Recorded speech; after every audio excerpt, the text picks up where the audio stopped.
অনেকে আজকে ভিডিও দেখলাম, ভিডিওর মধ্যে বলতেছে যে তাদের প্রত্যেকের আকামা আছে কিন্তু তারপরেও পুলিশে ধরে দেশে পাঠাই দিছে আর কি। তো তাদেরকে ক্লিয়ার করতে চাই, অনেকে হয়তো বা ভুল ধারণা ভাবতে পারে।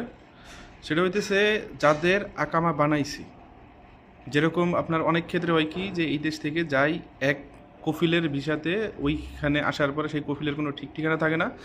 দ্বিতীয় কফিলের কাছে যখন সে আকামা করে ততদিনে দেখা গেল প্রথম কফিলে তার নামে হুরুপ মেরে দেয়। হুরুপ হইতেছে দেখা গেল থানায় যে তার নামে কোনো কেস করলো বা আপনার কমপ্লেন করে দিল যে আমার এইখান থেকে সে কাজ করার উদ্দেশ্যে আসছিল, বাট সে আমার এইখান থেকে চলে গেছে আর কি। তো এরকম অবস্থায় যদি কেউ দ্বিতীয় কোনো কফিলের কাছ থেকে সে যদি আপনার আকামা বানায়, তো সেই ক্ষেত্রে কি করে যে আগের যে হুরুপ মারা আছে, তো এইটার জন্য কিন্তু তারা ধরে দেশে পাঠাইতে হয়। অথবা আকামা আছে, তারপরে দেখা গেল আপনার আকামা আছে আপনার গৃহকর্মীর কাজে, কারণ বাংলাদেশের 90% লোক আসে হইতেছে গৃহকর্মীর কাজে।